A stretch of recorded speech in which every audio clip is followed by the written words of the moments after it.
The entire boardroom fell silent.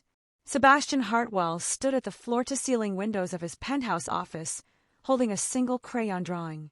For the first time in 12 years, since the day his father died, tears rolled down his face. And then it happened. The billionaire who had built an empire on ice-cold decisions, who had never been photographed smiling, who had fired executives for laughing too loud, smiled. But 6 hours earlier, he had been planning to fire the woman who made it happen.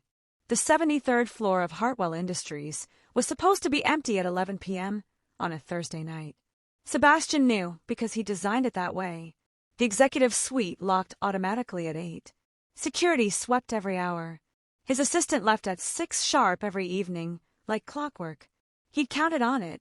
He always counted on predictability, on order, on the comforting silence of an office building after everyone had gone home to their small lives and smaller problems.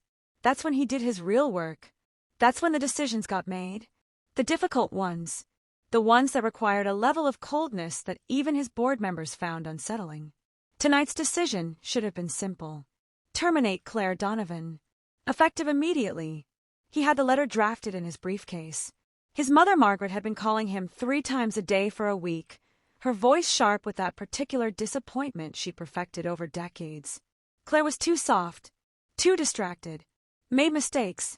Last week she transposed 2 numbers in a financial report. Small error. Cost the company nothing. But Margaret Hartwell didn't build empires by tolerating weakness, and she certainly hadn't raised her son to do so either. Sebastian's Italian leather shoes made no sound on the marble floor as he approached his office. He'd stayed late at a dinner meeting, came back to retrieve some documents. The light was on in his office. His hand reached for his phone to call security, then froze. Someone was talking. Not on the phone. Not to another person. Just talking. And the voice was familiar. Warm in a way he'd never heard it before. Breaking in places. Claire. He moved to the doorway, staying in the shadows of the hallway. She sat at his desk, her back to him, shoulders curved forward like she was trying to make herself smaller. The severe bun she always wore had come partially undone, dark hair falling around her face. She wore the same gray suit she'd had on that morning, but it looked rumpled now, tired. Like her.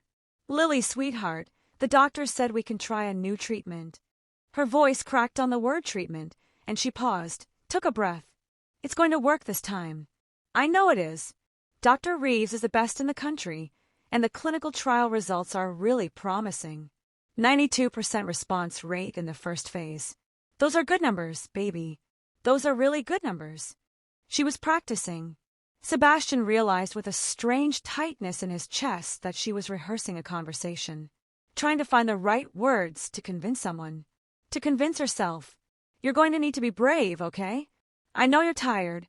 I know the treatments make you feel sick, but we're going to get through this together. You and me, just like we always do. A pause. Her hand came up to her face. I promised your mom I'd take care of you. I promised her the day you were born that I'd always protect you. And I'm going to keep that promise, Lily. I'm going to keep it. The way she said the name. Lily. Like it was something precious and fragile that might shatter if she held it too tight. Sebastian's hand was still on the doorknob, but he couldn't move. Couldn't look away. This wasn't the Claire Donovan who brought him his coffee at 7:15 every morning. Black, no sugar, 178 degrees exactly. This wasn't the woman who answered his emails in under 3 minutes, who never asked questions, who existed as a silent, efficient machine in the background of his carefully controlled world. This was someone else entirely. Someone human. 3 more months, she whispered. Just need 3 more months of insurance coverage. Then the treatment cycle is complete. Then we'll know if it worked. Just 3 more months. I can do this. I can do anything for 3 more months. She opened the bottom drawer of his desk. His desk. The audacity should have angered him, should have confirmed every doubt his mother had planted. Instead, he watched as she pulled out a manila folder, worn at the edges like it had been opened and closed 1,000 times. The words Seattle Children's Hospital were printed across the top in bold blue letters. Medical bills spilled across the mahogany surface. Sebastian's eyes, trained to assess numbers in seconds, caught the totals. 47,000. 63,000. 89,000. The papers kept coming. Treatment costs, medication charges, specialist consultations, hospital stays, all stamped with the same red words: payment required, insurance denied, patient responsibility. Claire spread them out like she was laying down cards in a losing hand. Her finger traced down one particular page, and Sebastian saw the final number at the bottom: $340,000. Her lips moved silently, and he could read them from where he stood. $340,000. "I can't lose this job," she said to the empty office. To herself, to whoever might be listening in the universe. "I can't. If I lose the insurance, she dies. That's it. That's the equation. This job equals Lily lives. No job equals." She couldn't finish. Her hand pressed against her mouth. Sebastian watched her wipe tears with the back of her hand, quick and angry, like she was furious at herself for crying. She gathered the papers back into the folder, stuffing them away with shaking fingers. "Get it together," she mouthed. "Get it together." He should have left. Should have walked away, come back tomorrow, pretended he'd never seen this. His mother's voice was in his head, clear as crystal. "This is exactly why you need to fire her. She's unstable, emotional, bringing personal problems into the workplace. She's a liability, Sebastian. Get rid of her." But his chest felt strange, tight, like something inside that had been frozen solid for 12 years had started to crack. And it hurt. God, it hurt. He'd been planning to fire her for being too emotional, too distracted, for making errors.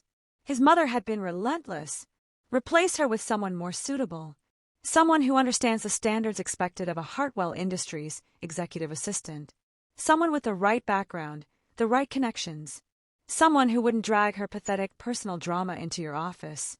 But standing in the dark hallway, listening to this woman beg empty air to save a child, Sebastian felt something he hadn't allowed himself to feel in over a decade. He felt something other than the carefully maintained ice that had built his empire. Claire suddenly turned. Her eyes went wide when she saw his shadow in the doorway. The color drained from her face. She knew. She knew he'd heard everything. She shot to her feet, paper scattering. Her hands scrambled to push the folder back into the drawer, close it, hide the evidence.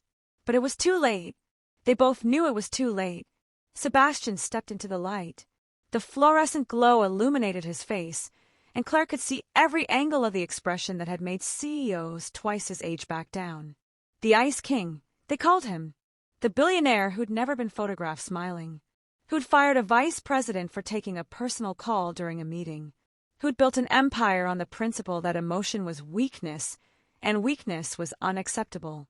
Claire's voice came out as a broken whisper. "Please don't fire me." Her professional mask was completely gone now. She was just a woman standing in an office at 11 p.m., drowning, begging for a lifeline. "I'll work harder. I'll fix the mistakes. I won't let it happen again. I'll—" Her voice cracked. "She needs me. Please. She needs me."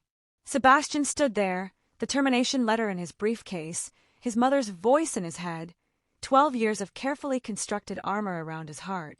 And for the first time since he'd watched his father die in a hospital room, very much like the one Claire's Lily was probably in right now, Sebastian Hartwell didn't know what to do. The city glittered behind him through the floor-to-ceiling windows. 73 floors below, people were living their lives, unaware that in this moment, in this office, something was about to change. Something that would crack open the frozen heart of a billionaire and remind him what it meant to be human. But right now, in this moment, Claire Donovan just stood there, waiting for the words that would destroy her world. Before we continue, I need to know where you're watching from. Drop your city and country in the comments right now. And if you're already feeling something for Claire, hit that subscribe button for Olivia the Storyteller, because what Sebastian does next will either restore your faith in humanity or break your heart. If you don't subscribe, comment below and tell me why you're okay with potentially missing the most emotional story I'll share this week. Your call. 6 months before that night, Claire Donovan had stood in the marble lobby of Hartwell Industries with a folder of references she'd barely had time to print and a knot in her stomach that felt like it might never untie. The receptionist, a woman named Amanda with perfectly manicured nails and a sympathetic smile, had leaned across the desk and whispered the words that should have sent Claire running. He's impossible. Seriously. No one lasts 6 months. The last assistant quit in tears after 3 weeks, and she had a master's degree from Stanford. Claire had nodded, smiled, said thank you for the warning. But she couldn't run. She couldn't afford to run. 3 months earlier, her sister Emma had died in a car accident on a rain-slicked highway, and Claire had gone from being an aunt who showed up for birthdays with presents to being the only parent a 7-year-old girl had left in the world. Emma's life insurance barely covered the funeral. The hospital bills from her sister's final week in intensive care had wiped out what little savings Claire had. And then, 2 months after the funeral, Lily had complained that her legs hurt. Just growing pains, Claire had thought, hoped, prayed, but the bruises wouldn't heal. The exhaustion wouldn't lift. And when the pediatrician had used the word leukemia, Claire's entire world had narrowed to a single point: keep Lily alive. Whatever it takes. So when the recruiter had called about an executive assistant position at Hartwell Industries with full health coverage starting day 1, Claire had said yes before even asking the salary. Sebastian Hartwell had been 35 years old and already a legend in the tech world when Claire first saw him. He'd walked into the conference room 7 minutes late for her interview, not because he was disorganized, but because he'd calculated exactly how long she would sit there, getting nervous, understanding the power dynamic before he even spoke. He wore a suit that probably cost more than Claire's car, and his eyes were the color of ice on a lake in winter. Sharp, cold, assessing. He sat down, opened her resume, and asked her 12 questions in 9 minutes. Not once did he look at her face. His eyes stayed on the paper, on his watch, on the window behind her. She could have been a voice on a recording. Actually, she probably would have preferred that. At least recordings didn't have to see the way his jaw tightened when she mentioned she needed the health insurance to start immediately. He'd hired her on the spot, and the first thing he'd said was, "You start Monday, 7 a.m. sharp. I don't tolerate lateness, excuses, or emotional displays of any kind. If you have personal problems, I don't want to hear about them. Are we clear?" Claire had nodded, shaken his hand, felt the coldness of his palm, and thought, I can do this. I can be invisible. I can be whatever he needs me to be. For Lily, I can do anything. The employees at Hartwell Industries had a name for Sebastian, though no one ever said it when he was within 3 floors of earshot. The Ice King. It fit. He was the youngest billionaire in tech, built his empire by the time he was 28, and he'd done it by making decisions that would keep other people awake at night. He never attended company parties, never smiled in photographs. In meetings, he spoke in sentences so precise they felt like calculations. People said he was brilliant, ruthless, that he could spot a weakness in a business plan the way a shark smells blood in water. Claire watched him fire a junior analyst in her second week for bringing him coffee that was 185 degrees instead of 178. The young man had stammered an apology, and Sebastian had simply said, "If you can't follow simple instructions, you can't work here. Security will escort you out." The man had left in tears. Sebastian had gone back to his emails without a flicker of emotion crossing his face.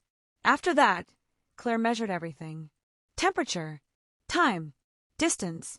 She learned to exist in the spaces between his demands, to anticipate what he needed before he asked, to become so efficient she was essentially invisible, which was exactly what he wanted, exactly what she needed to be.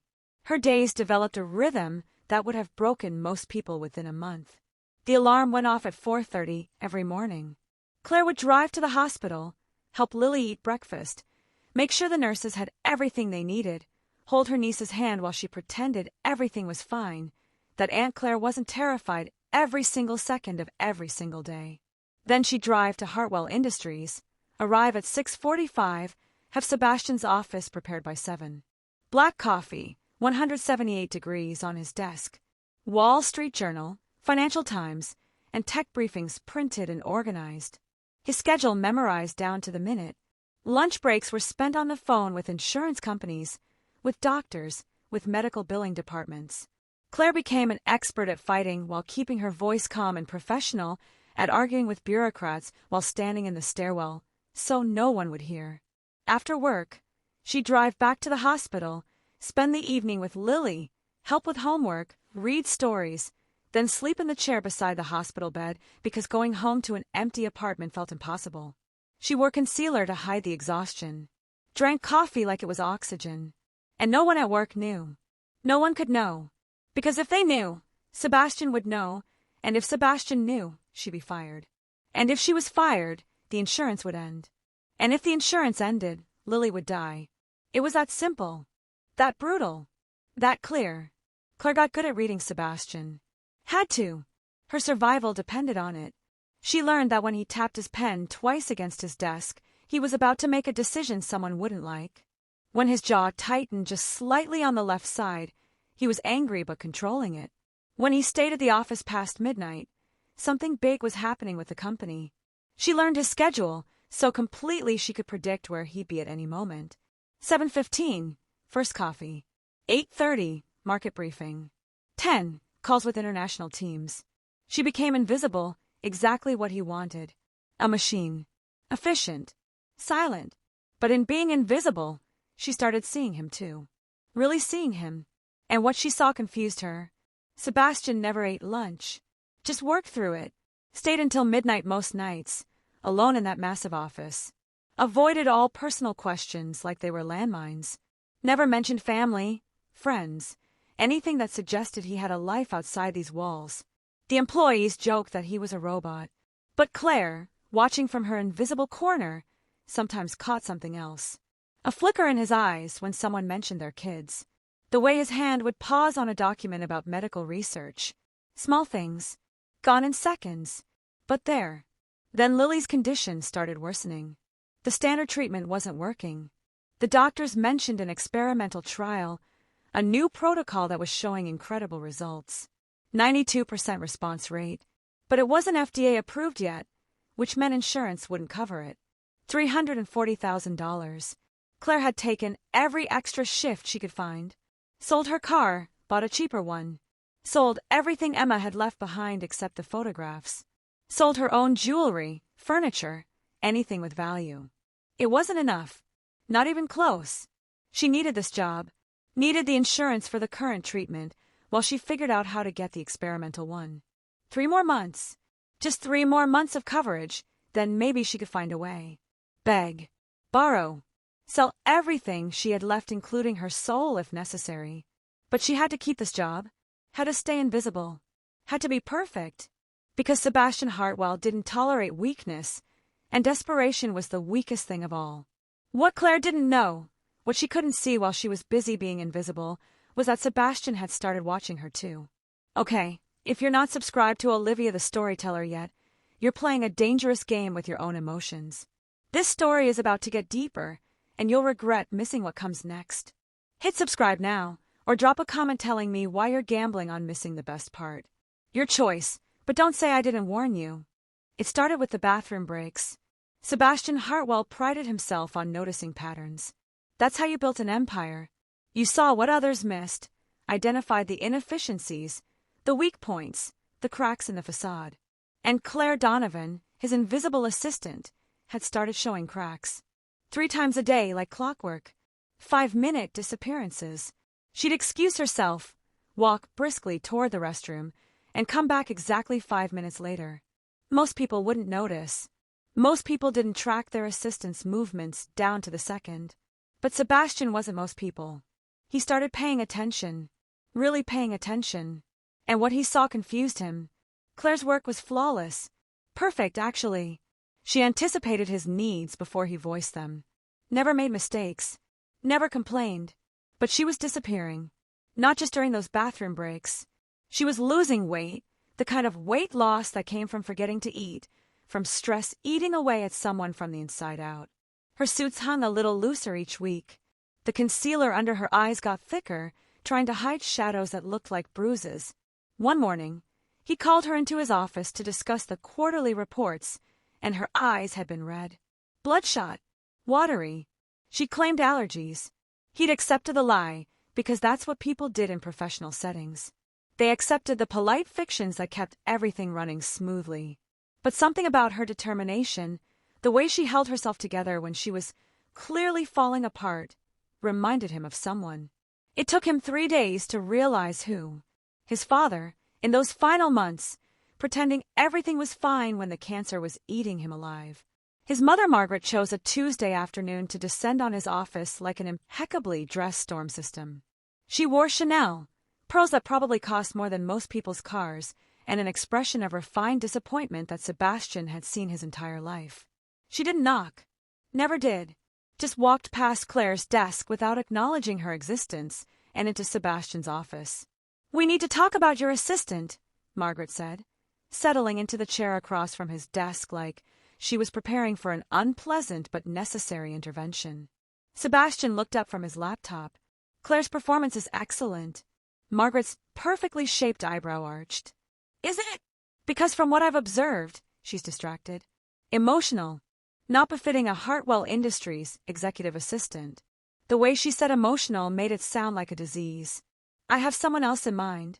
Patricia Vanderbilt's daughter. Graduated from Yale. Proper breeding.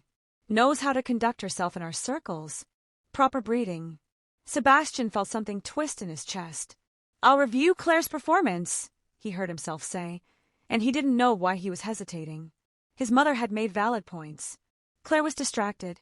"And yet, you'll do more than review it, Sebastian. You'll replace her. This isn't a request." Margaret stood, smoothed her skirt. "Don't be sentimental. Your father's weakness was sentiment, and look where that got him." She left before Sebastian could respond. Before he could tell her that sentiment hadn't killed his father. Her refusal to pay for experimental treatment had. The mistake happened on a Thursday. Claire mixed up 2 meeting times, double-booked him with a venture capital firm and a board member. It was the kind of error she'd never made before. The kind of error that Sebastian Hartwell didn't tolerate. He called her into his office, already composing the termination speech in his head. She walked in looking like she hadn't slept in a week. Because she probably hadn't. She stood in front of his desk, hands clasped, waiting. "You double-booked me," Sebastian said. "I did. I apologize. No excuses. No explanations. Just a simple acknowledgement. This isn't acceptable." "I know." Her voice was steady but her hands trembled slightly. "It won't happen again." Most people, when faced with termination, begged. Made excuses. Blamed circumstances. Claire just stood there, taking full responsibility, even though Sebastian could see she was barely holding herself upright. Even though he'd heard through the office gossip network that she'd been seen running through the parking garage at 3 a.m. the night before. Something had happened. An emergency of some kind. But she wouldn't use it as an excuse. Wouldn't ask for sympathy. The professionalism, the dignity, even while clearly devastated, intrigued him in a way that made him deeply uncomfortable. "Get out," he said instead of "You're fired." Claire nodded and left. Sebastian stared at the termination letter on his screen and couldn't bring himself to hit send. That afternoon, Claire left her phone on his desk. Accidents happened. She'd been delivering contracts, must have set it down, forgotten it in her hurry to get to her next task. Sebastian was about to call her back when the screen lit up. He didn't mean to see it, didn't mean to read the notification. But there it was, glowing in the dim office light. Seattle Children's Hospital, Lily Donovan, room 412, visiting hours ending soon. Please confirm tomorrow's treatment schedule. Sebastian stared at the screen. Didn't touch the phone. Didn't unlock it. Just read those words over and over. Children's Hospital. Treatment schedule. Room 412. The door burst open, and Claire rushed in, face pale, eyes panicked. She saw her phone in front of him, saw the lit screen, and something like terror crossed her face. Sebastian picked up the phone and handed it to her. Their fingers brushed. Hers were ice cold. This was the first time he'd really looked at her face. Really looked. Not past her, not through her, but at her. He saw the exhaustion carved into every feature. The fear she carried like a weight. The desperate strength it took to walk into this office every day and pretend everything was fine. "Thank you, Mr. Hartwell," she whispered and fled. That night, Sebastian sat in his office long after everyone had gone home and typed Seattle Children's Hospital Pediatric Oncology into his search browser. He read about treatment protocols, survival rates, clinical trials. He tried to write the termination letter his mother expected. Got as far as, "Dear Miss Donovan," and stopped. Instead, He did something he'd never done in his entire professional career. At 6 p.m., he left his office, got in his car, and followed Claire. Watched her practically run to her beat-up Honda, drive 15 miles over the speed limit to Seattle Children's Hospital, park illegally, and sprint through the sliding doors. Through the lobby windows, he watched her transform. The professional mask dropped. She became someone else. Someone younger, more vulnerable, absolutely terrified. A nurse said something to her. Claire's face crumpled. Then she straightened, nodded, and disappeared down a hallway marked Oncology, rooms 400 to 450. Sebastian sat in his car in the parking lot and felt something he hadn't felt in 12 years. He felt his heart crack, actually crack, like ice breaking under pressure. And that's when Sebastian Hartwell started to understand that the woman he'd been planning to fire might be the strongest person he'd ever met. Stop right here. If this story is hitting you somewhere deep, you owe it to yourself to subscribe to Olivia the Storyteller. Tomorrow's story is even more intense, and you'll hate yourself for missing it. Click that button, or leave a comment explaining why you're okay with regret. Either way, let's continue. Sebastian couldn't focus the next day. Couldn't think. Kept seeing Claire's face through that hospital window, the way she transformed from the control professional who brought him coffee to someone completely undone by fear and love. He sat at his desk, staring at quarterly reports that might as well have been written in another language, and finally did something he'd never done in his 12 years running Hartwell Industries. He called HR. "I need Claire Donovan's personnel file," he said. The HR director paused. "Is there a performance issue, Mr. Hartwell?" Yes, he should have said. Yes, prepare termination paperwork. Instead he said, "Just send me the file." It arrived 20 minutes later. Sebastian opened it expecting the standard information. Employment history, references, tax documents. What he found made his hands go still on the keyboard. Emergency contact. Emma Donovan, sister. Deceased. Date of death, 3 months before Claire's hire date. Legal guardianship documents for Lily Marie Donovan, age 7. And then the insurance claims. Pages and pages of them. Hospital admissions. Chemotherapy treatments. Specialist consultations. Medication costs that made his throat tight. And at the bottom, stamped in red across a treatment proposal, the words that stopped his heart. Experimental treatment denied. Patient responsibility, $340,000. Reason for denial, not FDA approved. Appeal denied. Second appeal denied. Third appeal denied. Claire had appealed 3 times. 3 times she fought the insurance company, argued, begged, provided medical research and doctor recommendations. 3 times they'd said no. Sebastian leaned back in his chair, and suddenly he wasn't in his office anymore. He was 23 years old, sitting in a hospital room that smelled like antiseptic and death, holding his father's hand while his mother stood at the window with her arms crossed. "There's a trial," his father had whispered, so weak he could barely speak. "In Boston. 70% success rate. Please, Margaret. Please." And his mother had turned, her face carved from ice, and said, "We're not wasting money on false hope, Richard. The company needs that capital. Be realistic." Sebastian had begged. Actually begged. "We have the money. We can afford it." But Margaret had looked at him with those cold eyes and said, "This is a business decision. Your father understands business decisions." His father had died 6 weeks later. Sebastian had been there, holding his hand, watching the life drain out of him, knowing that somewhere in Boston there was a treatment that might have saved him, knowing his mother had chosen money over her husband's life. And Sebastian, young and powerless and drowning in grief, had made a decision. He would never be powerless again. He would never feel anything again. Feeling hurt too much. So he built an empire on ice, became exactly what his mother wanted, and buried the man he'd been so deep he forgot he'd ever existed. Until now. Until Claire Donovan was fighting the same battle his father had lost, and Sebastian had the power to do something about it. For the first time in 12 years, he felt something crack inside his chest. Actually crack. Like ice breaking under spring thaw. And it hurt so much he had to close his eyes against it. That Sunday, Margaret cornered him at the mandatory family dinner she insisted on every week. She waited until dessert, until the staff had cleared the plates and left them alone in the dining room that felt more like a museum than a home. You haven't fired that assistant. It wasn't a question. Sebastian set down his wine glass. Claire's performance has been exemplary. Don't lie to me. She's distracted. Sloppy. I've heard she's been making mistakes. She's bringing down the company image, Sebastian. People are talking. Margaret leaned forward, her pearls catching the light from the chandelier. I've already scheduled an interview with Patricia Vanderbilt's daughter. Tuesday at 10. You'll like her. Proper education. Proper family. She understands how things work in our world. Something in Sebastian's chest twisted. Our world. Like there were walls around them, keeping out anyone who hadn't been born into the right family with the right connections. Claire stays, he heard himself say. Margaret's eyes narrowed. Excuse me. I said Claire stays. She's the best assistant I've ever had. He was shocking himself. Shocking her.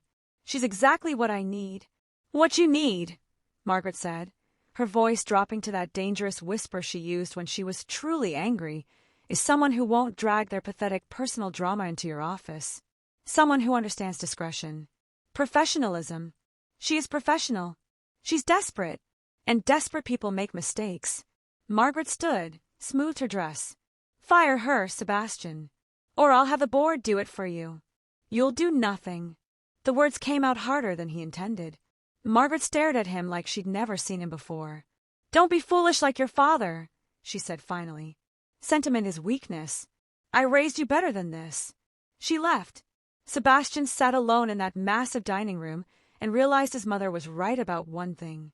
She had raised him to be just like her. Cold, calculating, empty.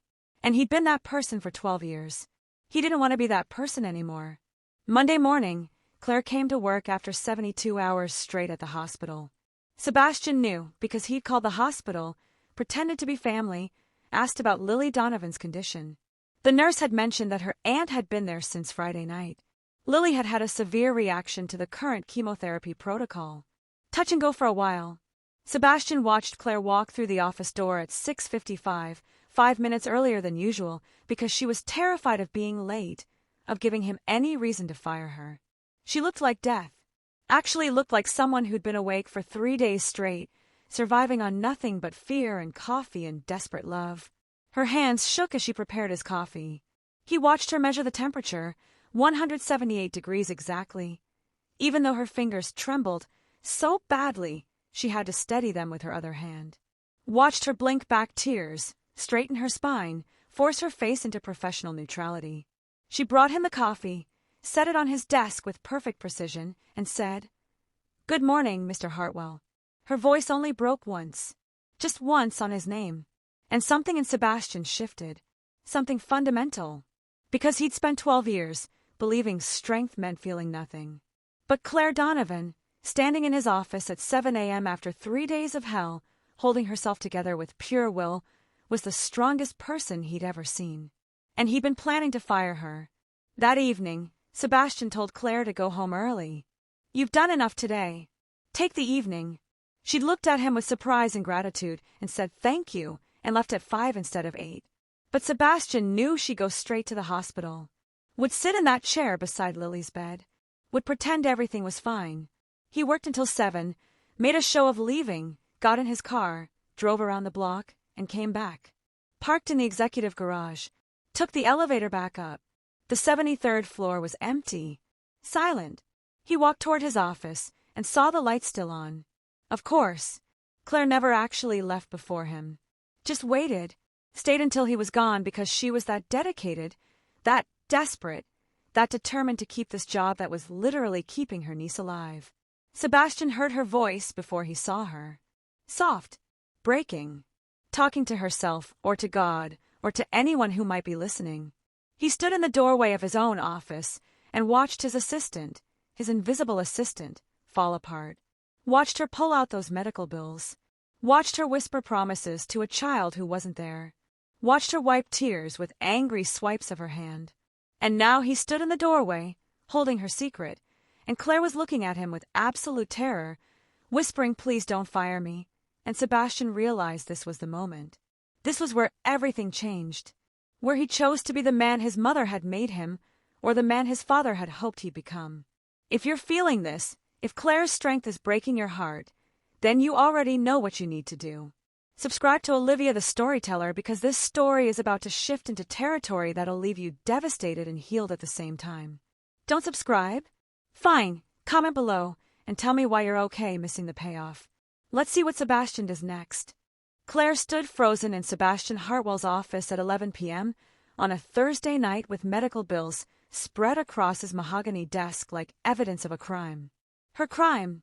Bringing personal problems into the workplace. Being emotional. Being weak. All the things the Ice King didn't tolerate. All the reasons he was about to fire her. Sebastian stepped fully into the room and closed the door behind him. The click of the lock sounded like a gunshot in the silence. Claire's mind raced through possibilities. Maybe she could explain. Maybe she could beg for one more week, just enough time to figure out COBRA coverage, though she had no idea how she'd afford it. Maybe she could ask for a recommendation letter, so she could find another job quickly, though no job would start insurance coverage immediately, and Lily needed her next treatment in 11 days. The math was brutal and simple. No job meant no insurance. No insurance meant no treatment. No treatment meant Lily died. Sebastian walked to his desk, and Claire stepped back, giving him space, giving him room to sit in his executive chair and deliver the words that would destroy her world. But he didn't sit. He stood there, looking at the paper she'd scattered in her panic, the bills with their red stamps, the denial letters, the appeals she'd written and rewritten. The silence stretched, so long Claire thought she might scream just to break it. Then Sebastian said something she didn't expect. "Tell me about Lily. Not you're fired. Not this is inappropriate. Not get out of my office. Tell me about Lily." Claire's carefully constructed walls crumbled. Everything she'd been holding inside for 6 months came pouring out in words that tumbled over each other in desperate confession. "She's my niece. My sister Emma's daughter. Emma died 6 months ago, car accident, and I got custody. Lily's 7. She's smart and funny, and she loves dinosaurs, and she wants to be a paleontologist when she grows up, except 3 months after Emma died, Lily got sick." Claire's voice cracked, but she kept going, because what did she have to lose now? Acute lymphoblastic leukemia. That's the official diagnosis. The current treatment protocol isn't working. Her cancer cells are resistant. But there's this experimental treatment, this clinical trial that's showing 92% response rates in kids like her. 92%, Mr. Hartwell.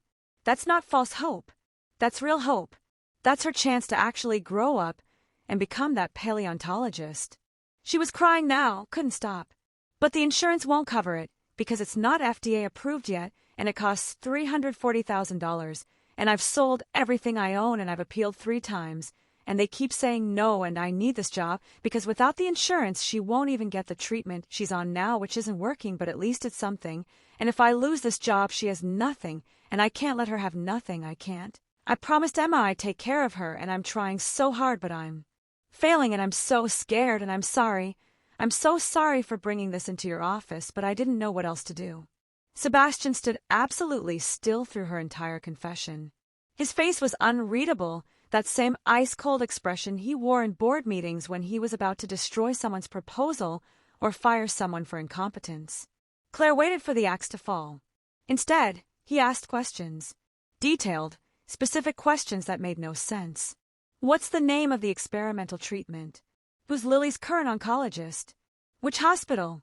What's the exact protocol they're proposing? How long is the treatment cycle? What are the specific markers they're tracking? Claire answered, confused, watching him pull out his phone and type notes. He wasn't looking at her with pity or disgust, or the cold dismissal she'd expected. He was looking at her like she was presenting a business proposal he was seriously considering. His face was still unreadable, but he was engaged, focused, asking follow-up questions that showed he was actually listening, actually processing, actually understanding the medical complexity of what Lily needed. Claire had no idea what was happening.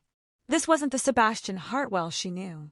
The Ice King didn't care about employees' personal problems, didn't ask questions about sick children, didn't take notes on experimental cancer treatments, and he certainly didn't spend 20 minutes in his office at midnight discussing survival rates and clinical trial phases with an assistant he was supposed to be firing. Finally, Sebastian looked up from his phone. His ice blue eyes met hers, And for the first time since she'd started working for him, she saw something in them other than cold assessment. She saw something that looked almost like understanding, almost like pain. Be in my office tomorrow morning, 6 a.m. sharp. Bring all of Lily's medical records, every test result, every doctor's note, every insurance denial, every piece of paper related to her case. Claire's heart stuttered. Am I fired? Sebastian's jaw tightened. 6 a.m. Don't be late. Claire didn't sleep that night. Couldn't. She went straight from Sebastian's office to the hospital, sat beside Lily's bed, and watched her niece sleep within 4 lines running into her thin arm. Lily looked so small in that hospital bed, so fragile. Her hair had started falling out from the chemotherapy. Not all of it, just patches that Claire had tried to even out with careful scissors so the other kids at school wouldn't stare. But Lily didn't go to school anymore. Too many infections, too weak, too sick. Claire held Lily's hand and tried to figure out what 6 a.m. meant. Was Sebastian going to fire her in private before the office opened so she wouldn't cause a scene? Was he going to have security escort her out? Around 3 in the morning, Lily woke up. Hey, sweetheart, Claire whispered. How are you feeling? Lily's smile was tired but real. Okay. Are you sad, Aunt Claire? Kids. They saw everything. Just worried about grown-up stuff. About your job? Lily had always been too perceptive. Claire had tried so hard to keep her fears hidden, but 7-year-olds had a way of reading the truth in your face. Maybe. I might not have it anymore. Lily squeezed her hand with what little strength she had. It's okay, Aunt Claire. We'll be okay. We always figure it out. The faith in those words destroyed Claire. This child, dying, comforting her. I love you so much, Claire whispered.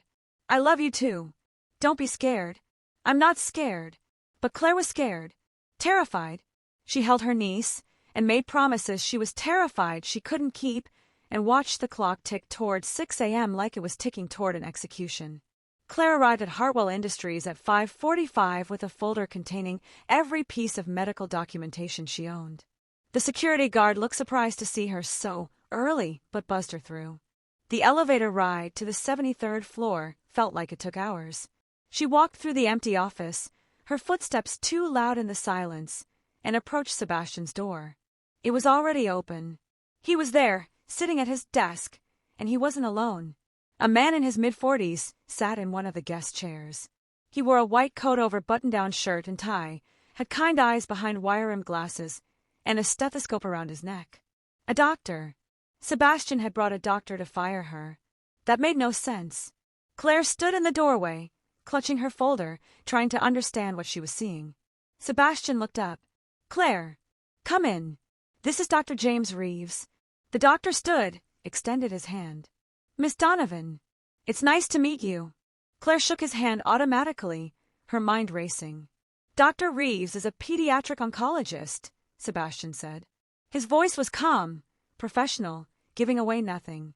He specializes in acute lymphoblastic leukemia and specifically in the experimental treatment protocol Lily needs.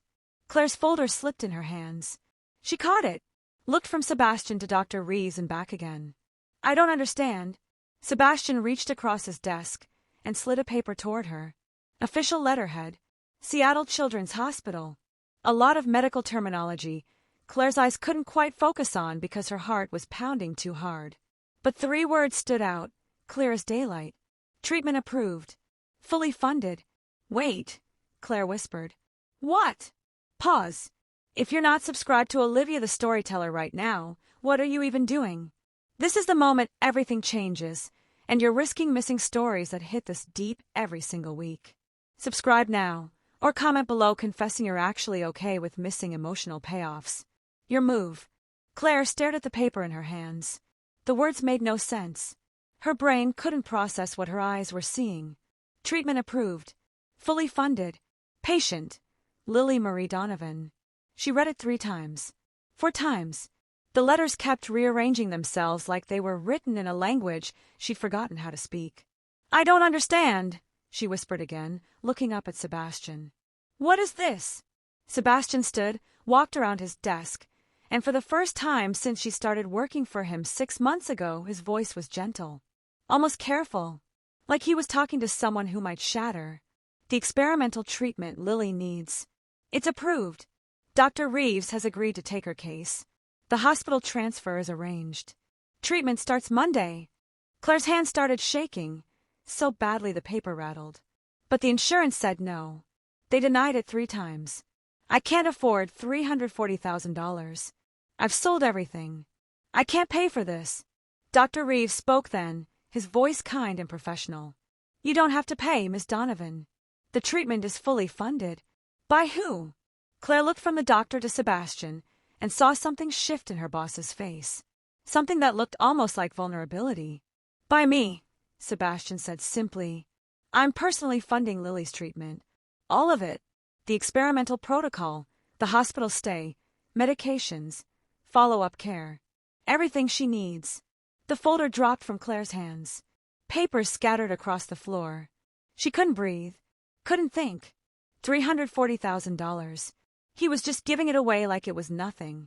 Like it wasn't the amount that had been crushing her, drowning her, keeping her awake every night for months. Why? The word came out broken. I don't understand. Why would you do this? Sebastian looked uncomfortable. Like showing emotion physically pained him. Because I can. Because Lily is 7 years old, and she deserves every chance to live. But that wasn't the whole answer. Claire could see it in his eyes, in the way his jaw tightened, in the way he looked away from her like he was seeing something else.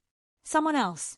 And then, like the words were being pulled from somewhere deep inside him, somewhere he'd locked away for years, Sebastian said. My father died because someone didn't believe he was worth saving. It was the first personal thing he'd ever shared. The first crack in the ice. He had cancer. There was an experimental treatment. 70% success rate. We had the money, but my mother refused to pay for it. Said it was a waste. A bad investment. His voice went cold on those last words. Lily is 7. She deserves every chance. Claire started crying. Not quiet, professional tears. Actual sobs that shook her whole body. 6 months of terror and exhaustion, and desperate hope came pouring out in waves she couldn't control. She was sobbing in front of her boss, in front of a doctor she'd just met, making horrible gasping sounds, and she couldn't stop. Sebastian looked deeply uncomfortable, but he didn't tell her to stop. Didn't ask her to pull herself together. Just stood there, rigid and uncertain, while his assistant fell apart in his office at 6 in the morning. Why? Claire asked again when she could finally speak. Why would you do this for me? For us. Sebastian's face became distant, guarded, like he was pulling the ice back around himself. Because no child should die because adults failed them. Such simple words. Such devastating truth. Claire saw something in his eyes then. Old pain. Carefully buried grief. The kind of wound that never really healed, just scarred over thick and hard. He'd lost his father to the same kind of bureaucratic cruelty, the same calculations that measured human life against dollar signs and found life wanting. And now he was making sure Lily didn't become another casualty of that arithmetic. Thank you, Claire whispered, and the words felt completely inadequate. Thank you didn't cover what he'd just done. Didn't cover the fact that he'd just saved her niece's life. But they were the only words she had. Margaret Hartwell found out 3 days later. Claire was at the hospital with Lily, preparing for the transfer to the new facility, when she heard the shouting. Even through the closed door of Sebastian's office, even from where she stood in the hallway with transport paperwork, she could hear Margaret's voice. Sharp, furious, cutting. $340,000 on some assistant's charity case. The words were clear as gunshots. Have you lost your mind? Claire pressed herself against the wall, wanting to disappear, wanting to be anywhere but here listening to this woman dissect Sebastian's kindness like it was a business failure. It's my money, Sebastian's voice came back, calm but firm. My decision. Your money. You're a Hartwell. That money comes with responsibilities. That money built this company. And you're throwing it away on emotional sentimentality. Margaret spat the last word like it was poison. I won't allow it. I'll call an emergency board meeting. I'll have you removed as CEO if I have to. Then do it. Sebastian's voice was different now. Stronger. Like something in him had shifted and locked into place. I'm done living your version of my life. I'm done making every decision based on your calculations of what's acceptable. Lily is a 7-year-old girl with cancer, and I have the ability to save her life. So I'm doing it.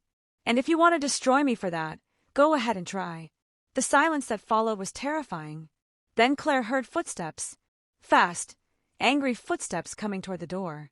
She barely had time to move before Margaret burst out, face flushed with rage, and stormed past without even seeing her.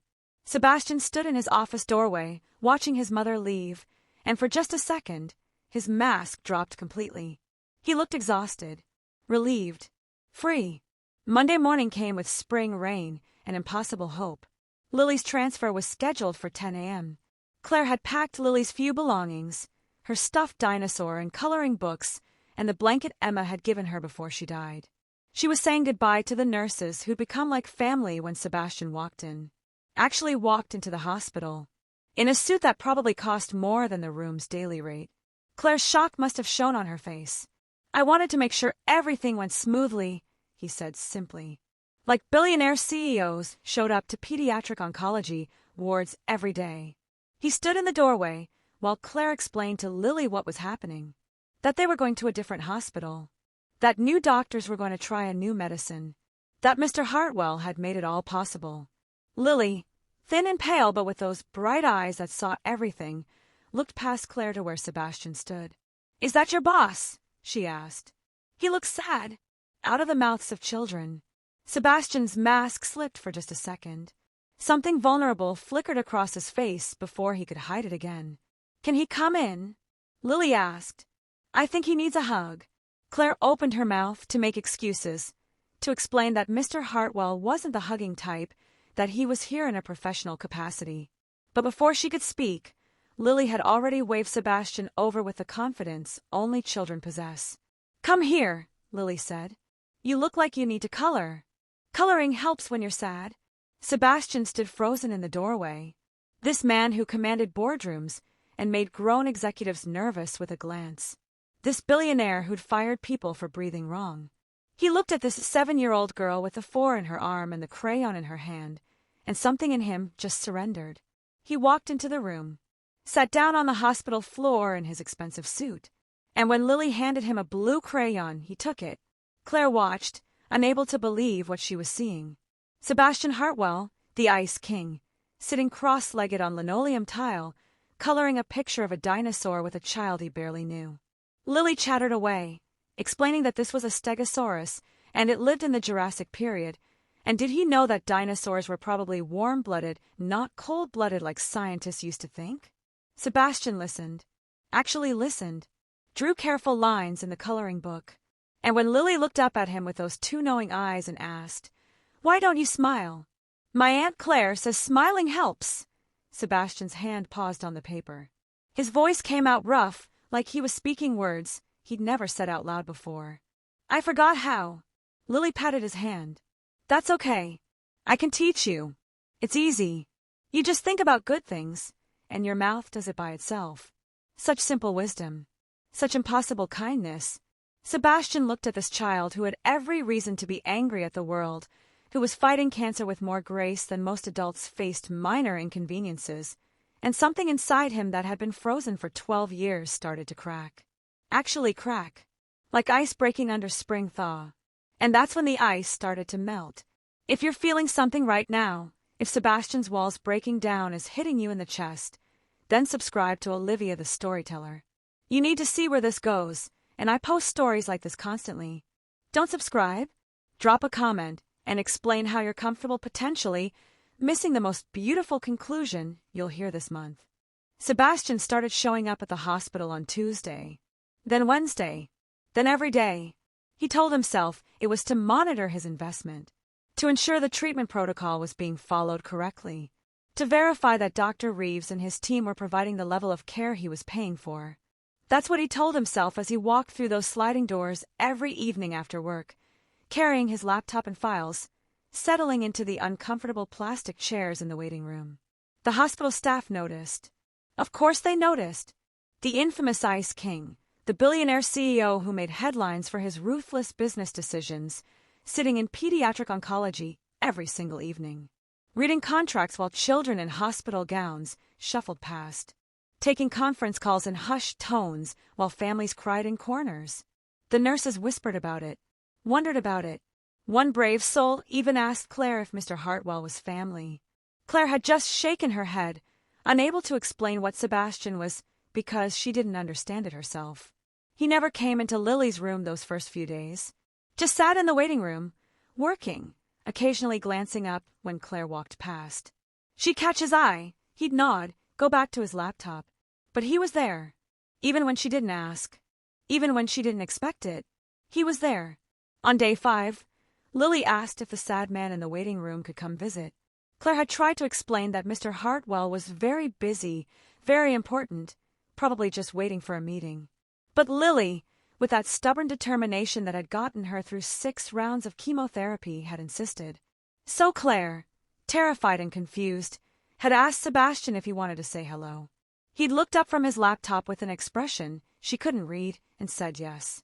That's how it started. Lily had no idea who Sebastian Hartwell was. Didn't know about his billions, or his empire, or his reputation. She just saw a man who looked sad and decided he needed cheering up. She showed him her drawings, these elaborate crayon masterpieces of dinosaurs and space and underwater kingdoms. Told him stories about the Cretaceous period and black holes and bioluminescent fish. Asked him questions about what he did for work, and when he said he ran a company, she nodded seriously and said that sounded hard, and did he get breaks for snacks because snacks were important for brain function. Sebastian had actually smiled. Small, rusty, like his face had forgotten the movement, but real. The next day, Lily challenged him to Uno. Demolished him 3 games in a row and told him he needed to practice more because his strategy was not very good. Sebastian, who'd built a tech empire on strategic thinking, had laughed. Actually laughed. The sound startled Claire so much she dropped the water pitcher she was holding. It was a rough sound, unpracticed but genuine. And watching Sebastian Hartwell play card games with a 7-year-old, watching him lose gracefully and listen seriously to her explanations of why he'd made the wrong play, Claire felt her heart do something dangerous. Something impossible. The changes at Hartwell Industries were subtle at first, then impossible to ignore. Sebastian remembered an analyst's name in a meeting, asked a junior executive about her weekend, thanked someone for their hard work on a project instead of just moving to the next item on the agenda. The employees noticed, started whispering. Some were pleased, others were deeply suspicious.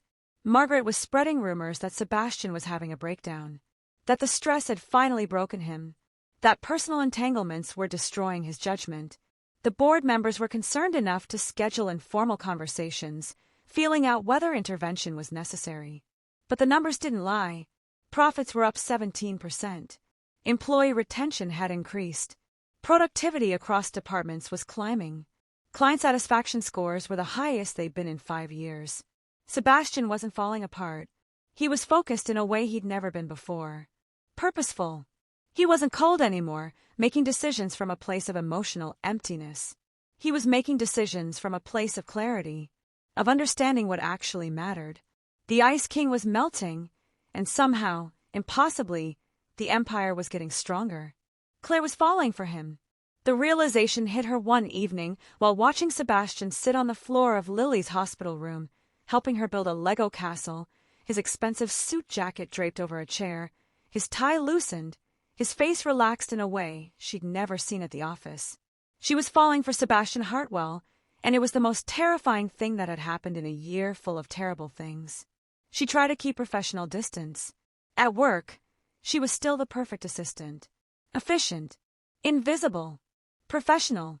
But her heart wouldn't cooperate. It stuttered every time he looked at her, raced when his hand accidentally brushed hers, broke a little bit every time she watched him with Lily and saw the man underneath all that armor. The man he could have been if grief and his mother's expectations hadn't frozen him solid. She knew it was impossible. He was her boss, a billionaire. She was drowning in medical debt even with his help, because there were still co-pays and medications and 1,000 small costs that added up. They lived in completely different worlds. And yet, when he looked at her lately, something was different in his eyes. Something warm that made her want to believe in impossible things. The experimental treatment was working. After 3 weeks, Lily's latest blood work showed the cancer cells decreasing. Not gone. Not yet, but decreasing. Dr. Reeves was cautiously optimistic, which in doctor speak meant he was trying not to get hopes up too high, but the data was genuinely promising. Lily had more energy. Her color was better. She was eating more. Small victories that felt like miracles. But there were still months to go. Still so many things that could go wrong. Still no guarantees that this miracle treatment would actually save her life. One night, 3 weeks into the protocol, Claire found herself in the hospital chapel at 2 a.m. She didn't know why. She wasn't particularly religious, but she needed somewhere quiet to fall apart, and the chapel was empty and dark and felt like a place where breaking down was acceptable. She sat in the back pew and let herself cry. Really cry. All the fear she'd been holding in, all the terror that this still might not work, that she might still lose Lily despite everything. She cried so hard she didn't hear the door open. Didn't know Sebastian was there until he sat down beside her on the wooden pew. "What if I lose her?" Claire whispered when she could finally speak. "What if this doesn't work? What if we've done everything possible and it's still not enough?" She looked at Sebastian with eyes that felt raw and exposed. "I can't lose her. She's all I have left of Emma. She's everything." Sebastian didn't say the platitudes people usually said. Didn't tell her everything would be fine, or that she needed to stay positive. Instead, he did something Claire had never seen him do. Something she didn't think the Ice King was capable of. He pulled her into a hug, actually put his arms around her, and held her while she fell apart against his chest. His expensive suit was going to be ruined by her tears, and he didn't seem to care. "Then we try something else," Sebastian said quietly, his voice rough but certain. "If this treatment doesn't work, we find another one. If that doesn't work, we find another after that. We keep trying until we run out of options, and then we find options no one's thought of yet." He pulled back enough to look at her face, his ice blue eyes intense with something that looked like fierce determination. "I'm not going anywhere, Claire. We're in this together. You, me, and Lily. Do you understand? I'm not going anywhere. That we changed everything. Not you and Lily. Not, I'll help where I can. But we. Like they were a unit. Like he'd somehow become part of this small, broken family Claire was trying desperately to hold together. And looking into his eyes, Claire realized something that should have terrified her but somehow didn't. Sebastian Hartwell wasn't just helping anymore. He was all in. Stop scrolling. If this story is destroying you in the best way, you know what to do. Subscribe to Olivia the Storyteller. I promise you, the stories I share will keep hitting this deep. Don't believe me? Don't subscribe. But then don't come crying in the comments when you miss the ending. Fair warning given. Margaret made her move on a Wednesday. Emergency board meeting, called with exactly the minimum notice required by company bylaws. 24 hours. Sebastian received the email at 9 a.m., sitting in his office, and he knew before he even opened it what his mother had done. The subject line was cold and clinical. Emergency session CEO performance and fiduciary responsibility. The meeting agenda was worse. Point 1. CEO's recent erratic behavior and questionable financial decisions. Point 2. Inappropriate relationship with subordinate employee affecting judgment. Point 3. Vote of no confidence and removal procedures. Margaret had lined up her votes. Sebastian could see it in the names copied on the email. Board members who owed her favors, who'd known her longer than they'd known him, who still saw him as the grieving 23-year-old who'd taken over after his father's death rather than the man who'd tripled the company's value. She had the numbers. She was going to win. Claire found out by accident, overheard 2 executives talking in hushed voices near the elevator. When she walked into Sebastian's office, he was standing at the windows, looking out at the city he'd conquered, and she knew from the set of his shoulders that he knew too. "This is my fault," Claire said, her voice breaking. "She's doing this because of me. Because of Lily. Because you helped us." Sebastian turned. "This is my mother doing what she's always done. Trying to control everything, including me. You should fire me. Tell the board it was a mistake, that you've corrected it. Maybe that'll be enough." "No." The word was flat, final. "I'm not firing you. I'm not apologizing for saving a child's life. If the board wants me gone for that, then maybe I don't want to be here anyway." But Claire could see the tension in his jaw, the way his hands curled into fists. He'd built this empire. It was everything he'd worked for. and he was about to lose it because he'd chosen to be human. The call came at 2:15 p.m. Sebastian was in a conference room with his legal team, preparing his defense for tomorrow's board meeting. Claire was at her desk, trying to work but mostly just staring at her computer screen, drowning in guilt. Her phone rang. Seattle Children's Hospital. Claire's blood went cold. "Miss Donovan, this is Nurse Patterson from ICU. Lily had a serious reaction to the treatment. She's being transferred to intensive care right now. You need to come immediately." The words after that were medical terminology Claire's brain couldn't process. Severe cytokine release syndrome. Blood pressure dropping.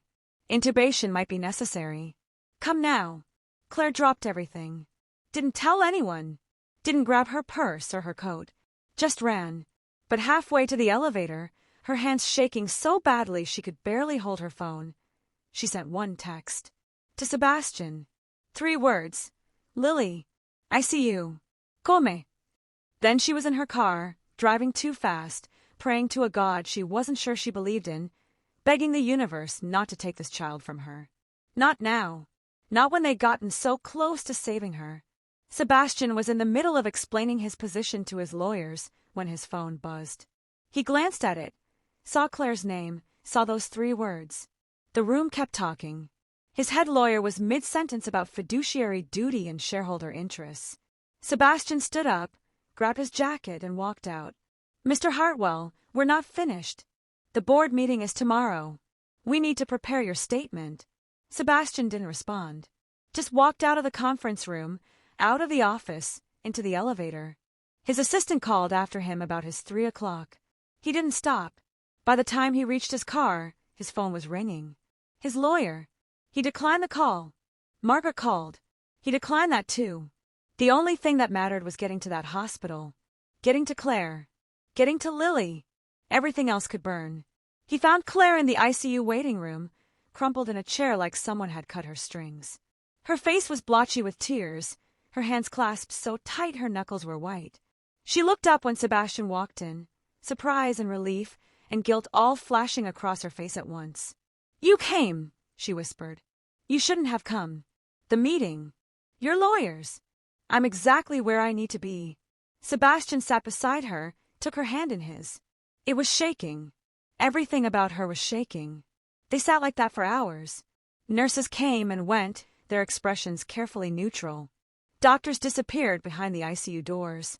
The clock on the wall ticked forward with agonizing slowness. Sebastian's phone kept buzzing in his pocket. Calls. Texts. Emails. He ignored all of them. Claire stared at the ICU doors like she could will them to open through sheer force of desperate love. "You're missing the most important business meeting of your life," she said at some point, her voice hollow. "This is the most important thing in my life," Sebastian said quietly. And somewhere between crayon drawings and card games and watching this woman fight with everything she had to save the child she loved, Sebastian had realized something fundamental. He'd spent 12 years building an empire because he thought power meant safety. Thought control meant he'd never feel helpless again like he had watching his father die. But real strength wasn't in boardrooms or bank accounts. Real strength was sitting in a hospital waiting room holding the hand of someone who was terrified, choosing to be present in the pain instead of running from it. Real strength looked like Claire, fighting for Lily every single day. That was what mattered. Everything else was just noise. At 6:30 p.m., Dr. Reeves finally emerged. He looked exhausted, but his expression wasn't the one Claire had been terrified of seeing. "She's stable," he said, and Claire made a sound that was half sob, half prayer. It was a serious reaction, but we got it under control. The treatment is still working. This was just a rough patch, a complication we were prepared for. She's going to recover from this. Claire collapsed forward, her head in her hands, her whole body shaking with relief, so intense it hurt. Sebastian's arm came around her shoulders, solid and steady. His phone was still buzzing. 23 missed calls now. 15 texts. Sebastian pulled it out, read the most recent message from Margaret. Choose. Empire or folly. He turned the phone off, slipped it back in his pocket. The board could wait. The empire could wait. The only thing that mattered was right here. Sebastian. Claire looked up at him with eyes that were red and exhausted and fierce with gratitude and something else. something that made his chest feel tight. "You've already given us so much. Everything. But you need to go. You need to save your company. Don't lose everything because of us." He looked at this woman who'd been through hell and was still worried about him. Still thinking about his needs when her niece had almost died an hour ago. And something in Sebastian just broke open. All the walls he'd spent 12 years building. All the ice. It cracked and melted and fell away. And what was left underneath was just a man who'd forgotten how to feel until a desperate assistant and a 7-year-old girl had reminded him. Sebastian took Claire's face in his hands, gentle and certain.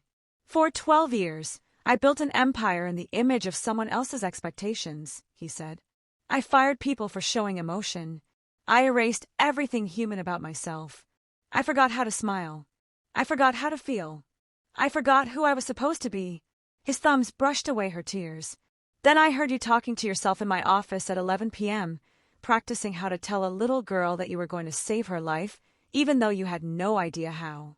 And you reminded me what strength actually looks like, what courage actually means, what matters." Claire's breath caught. "You've already lost so much because of us. I haven't lost anything. I've remembered who I am." And then Sebastian Hartwell, the Ice King who'd never been photographed smiling, who built an empire on coldness and control, kissed the woman who taught him how to be human again. It was gentle and desperate and full of months of carefully buried feelings finally set free. Claire kissed him back, her hands fisting in his shirt, and for just a moment the hospital waiting room and the ICU and the terrifying day fell away. When they pulled apart, Claire whispered, "Your company. Your mother. The board meeting tomorrow." Sebastian smiled. Actually smiled. "Let them try to take it. But even if they do, I'll still be right here." The battle wasn't over yet. Margaret was still coming for him. The board meeting was still scheduled. Sebastian was still probably going to lose the empire he'd built. But sitting in that ICU waiting room with Claire's hand in his, knowing Lily was going to be okay, Sebastian realized he'd already won the only battle that mattered. If you're not subscribed to Olivia the Storyteller after that, I genuinely want to know what you're waiting for. Comment below and explain how you're okay potentially missing stories that hit this hard every single week. Or just subscribe already. The climax is coming, and you don't want to miss it. Sebastian walked into the Hartwell Industries boardroom 18 hours late. He hadn't slept, hadn't showered, still wore the same suit from yesterday, now wrinkled and carrying the antiseptic smell of hospital corridors. His hair was disheveled, his tie was loose. He looked nothing like the Ice King who usually commanded this room with surgical precision. The board members sat around the massive conference table, faces ranging from concerned to hostile. Margaret sat at the far end, impeccably dressed as always, her expression carved from stone. She'd been waiting for this moment, preparing for it. Sebastian could see the satisfaction in her eyes as he took his seat. "How kind of you to join us," Margaret said, her voice dripping with disdain. "We were beginning to think you'd forgotten you had responsibilities to this company." Sebastian set his briefcase on the table, opened it slowly. "I haven't forgotten anything." "Really? Because yesterday you abandoned crucial meetings, ignored your lawyers, failed to prepare your defense for this proceeding, all to sit in a hospital waiting room." Margaret leaned forward, and her next words were designed to cut. "You chose some assistant over your father's legacy, over everything Richard Hartwell built." The room went silent. Several board members shifted uncomfortably. Margaret had crossed a line invoking Richard's name. But she didn't care. She'd already won. Had the votes. This was just theater. Sebastian looked at his mother with something that might have been pity. "Let me tell you about my father's legacy." The words hung in the air like a challenge. Margaret's eyes narrowed, but she gestured for him to continue. Probably thought he'd defend himself with sentimentality, prove her point about his instability. Instead, Sebastian told them the truth. 12 years ago, my father was diagnosed with stage 3 pancreatic cancer. There was an experimental treatment available at a research hospital in Boston. 70% success rate in early trials. It would have cost $400,000. We had the money. This company had $23 million in liquid assets at the time. Sebastian's voice was steady, clinical, like he was presenting quarterly earnings. My father begged for that treatment. I begged for it too. I was 23 years old, watching my father die, and I begged my mother to save him. He looked directly at Margaret, and she said no, said it was a bad investment, that the company needed that capital, that we couldn't waste money on false hope. You could have heard a pin drop. Several board members were staring at Margaret with expressions of shock and dawning understanding. Some of them had known Richard, had liked him. My father died 6 weeks later, and I inherited this company, and I became exactly what my mother demanded. Cold, calculating, ruthless. I fired people for showing emotion because emotion was weakness. I erased everything human about myself because being human meant feeling the kind of pain I felt watching my father die, knowing he didn't have to. Sebastian's hands were flat on the table. Steady. I built this empire on my father's grave and my own buried humanity. For 12 years, I've been exactly what you wanted, Mother. Exactly what this board rewarded. The Ice King. The youngest billionaire in tech. The man who made the hard decisions. He paused. And I was miserable every single day. Sebastian stood, and suddenly the energy in the room shifted. He wasn't defending himself anymore. He was prosecuting. So let me understand the charges. You want to fire me for spending $340,000 to save a 7-year-old girl's life. He pulled out a folder from his briefcase. This company generated $2.3 billion last quarter. $340,000 is 0.015% of that. We spent more than that on the executive holiday party. We spent triple that on office renovations no one asked for. He slid papers across the table. Financial reports. Since I approved Lily's treatment, I've donated $2 million to pediatric cancer research in her name. That's more than we spent on executive bonuses this year. I've also restructured our corporate giving program to fund experimental treatments for 15 other children whose insurance denied coverage. Total cost, $4.2 million. Board members were reading the reports, eyebrows raising. Company response: our public approval rating is up 38%. Employee applications increased by 53%. Retention of top talent improved across all departments. Turns out people want to work for a company that gives a damn about something other than profit margins. Sebastian pulled out another document. That assistant you're all so concerned about? Claire Donovan works harder than half this board. She manages a dying child, medical appointments, insurance nightmares, and still produces flawless work. She never complained, never made excuses, never asked for special treatment. She just showed up every day and did her job while carrying a weight that would have crushed most of you. His voice got quieter, more intense. And that little girl, Lily, she reminded me why we build things in the first place. Not to accumulate wealth, not to prove something to people who don't matter, but to make a difference, to use what we have to help people who need it. Sebastian reached into his briefcase one last time and pulled out a piece of paper. A crayon drawing. He held it up so everyone could see. It was a stick figure man with a massive smile, surrounded by stars and hearts. Lily made this for me. She told me I looked sad and that I should learn to smile. This 7-year-old child, fighting cancer, worried about me, wanted to help me. His voice roughened. My father would have wanted to save her. He would have funded that treatment without a second thought. And for 12 years, I've been too broken to do what he would have done. Too scared to be human. But I finally did it. I finally became the man my father hoped I'd be instead of the machine my mother demanded. Margaret's face was white with rage. Enough. This sentimentality proves my point. You're unstable, emotional, unfit to lead. She looked around the table. I call for an immediate vote. Remove Sebastian Hartwell as CEO of Hartwell Industries. All in favor? Silence. Tense, crackling silence. Margaret's eyes narrowed. Vote. Now. One by one, board members spoke. No. No. Against the motion. No. Even the members Margaret had thought she controlled. Even the ones who owed her favors. Every single one voted no. Because they'd seen the numbers. Seen the transformation. Profits were up 17% since Sebastian had started changing. Company culture had improved dramatically. Innovation was happening again. Employee satisfaction was the highest it had been in a decade. Sebastian hadn't become weaker by becoming human. He'd become stronger, more focused, more effective. Margaret's motion failed. Spectacularly. Unanimously. She stood, her chair scraping loudly against the floor. You'll regret this. All of you. She looked at Sebastian with something like hatred. You're weak. Just like your father. Sebastian met her eyes.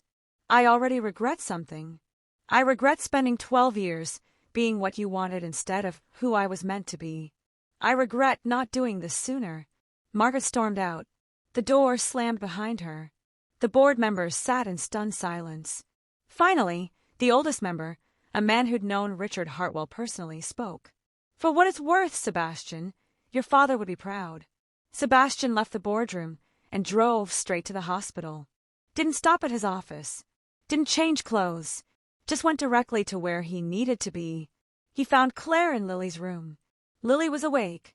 Actually awake and sitting up, and the color in her face was better, and she was smiling. Out of ICU. Treatment working. Fighting back. Claire looked up when Sebastian walked in. Her face was exhausted but hopeful. How did it go? Sebastian crossed the room, and for the first time in 12 years, he felt light. Free. I won. But not the way I expected. He sat on the edge of Lily's bed, careful of her foreline, and this little girl who taught him how to smile looked up at him with bright eyes. Did you have a good day at work? Lily asked seriously, like she was the adult checking on him. Sebastian picked her up carefully, settled her in his lap. Guess what, Lily? I'm smiling now. For real. Not just practicing. Lily clapped her hands together. I knew you could. See? I told you it helps. Smiling makes everything better. And Sebastian Hartwell, the man who'd spent 12 years frozen, who'd built an empire on ice and control and emotional emptiness, who'd never been photographed smiling, laughed. Really laughed. Full, unguarded, joyful laughter that came from somewhere deep and genuine, and finally free. Claire pulled out her phone, captured the moment. This billionaire in his expensive wrinkled suit, holding a 7-year-old cancer patient, both of them laughing like they discovered the world's best secret. This moment of pure human connection and joy. She didn't know it yet, but that photo would be seen by millions. Would become the image that defined what transformation looked like. Would remind people that empires built on emptiness crumble, but kindness leaves a legacy. Sebastian looked at Claire over Lily's head, and his smile said everything words couldn't. Thank you for reminding me how to be human. Thank you for letting me be part of this. Thank you for teaching me what actually matters. The Ice King had melted completely, and what remained was just a man, finally learning how to live. This is it, the moment everything comes together. If you're not subscribed to Olivia the Storyteller by now, I'm genuinely baffled. This is what we do here. Stories that destroy you and rebuild you. Hit that button, or comment below with your excuse for why you're okay missing the resolution. Your call. 6 months later, Lily Donovan walked into her 3rd-grade classroom with a backpack covered in dinosaur patches and hair that had grown back in soft brown waves. She was 8 now. In remission. The word the doctors used with careful optimism, but Lily just said she was better. Fixed. Ready to be a paleontologist again. She told her classmates about her adventure with cancer the way other kids talked about summer vacation, matter of fact and surprisingly wise. Her teacher called Claire in tears after the first week, said Lily was teaching the other children about kindness and bravery without even trying. Just by being herself. By being alive. Claire still worked at Hartwell Industries, still brought Sebastian his coffee at 7:15 every morning, still managed his impossible schedule with the same flawless efficiency. But now she also stayed late for different reasons. Now Sebastian walked her to her car. Now they had dinner together 3 times a week, and Lily called him Sebastian instead of Mr. Hartwell, and sometimes, when she was tired, called him something that sounded dangerously close to Dad. The office gossip had been intense at first. Scandalous, even. The Ice King dating his assistant. Some people whispered about inappropriate power dynamics. But those whispers died fast when they saw how Sebastian looked at Claire. Like she'd saved his life. Which, in a way, she had.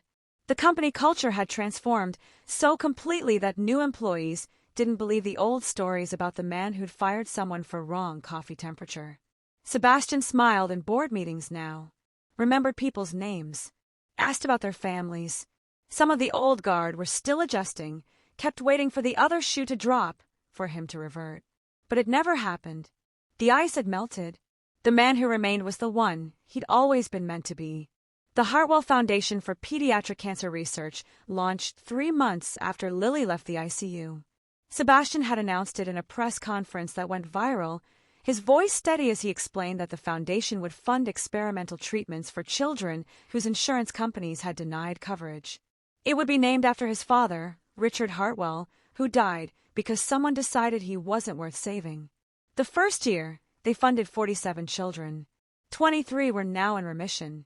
23 families who'd been drowning in medical debt and desperation now had hope. Real, tangible hope. Claire ran the foundation part-time, and Sebastian insisted she was essential.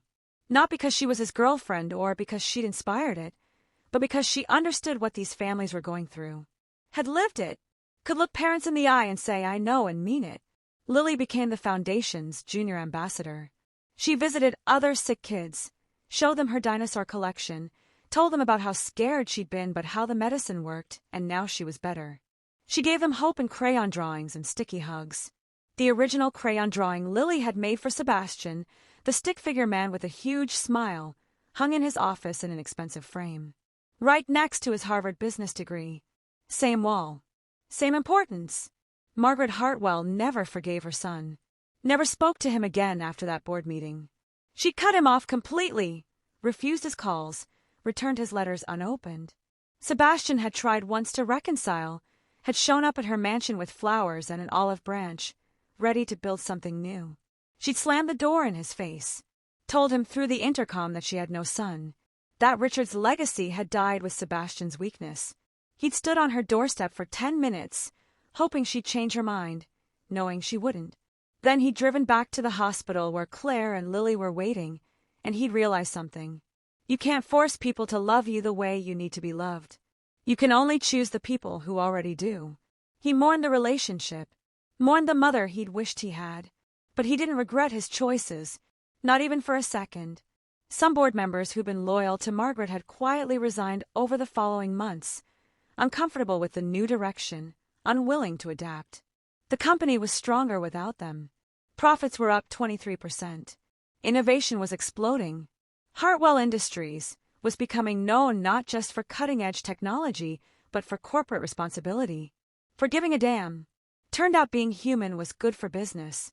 Sebastian planned Claire's birthday with the kind of meticulous attention he used to reserve for hostile takeovers. He cleared his schedule, arranged everything, told Claire he was taking her and Lily somewhere special. She protested that she didn't need anything fancy, that spending time together was enough. He'd smiled and said, trust me. They pulled up to Seattle Children's Hospital, and Claire looked confused until she saw the banner. The new children's playroom had been renovated, expanded, filled with toys and books and art supplies.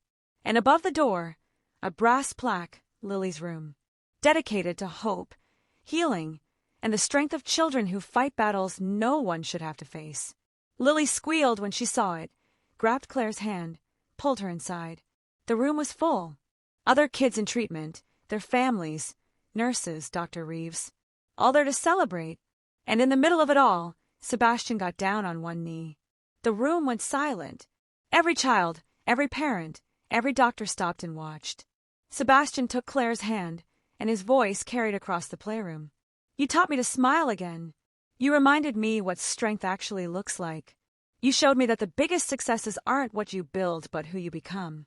He pulled out a ring. Simple. Elegant. Perfect. Will you marry me? Lily didn't wait for Claire to answer. Just jumped up, grabbed Sebastian's arm, and yelled, Say yes, Aunt Claire. Say yes. We need him.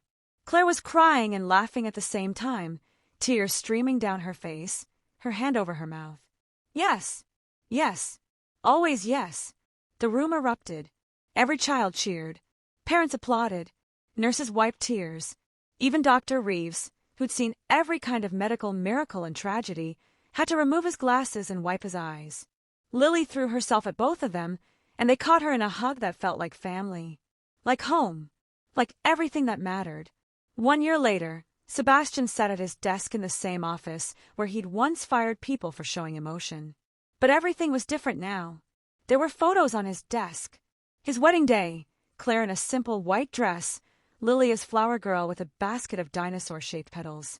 Another photo of Lily, healthy and laughing, running at her school's field day.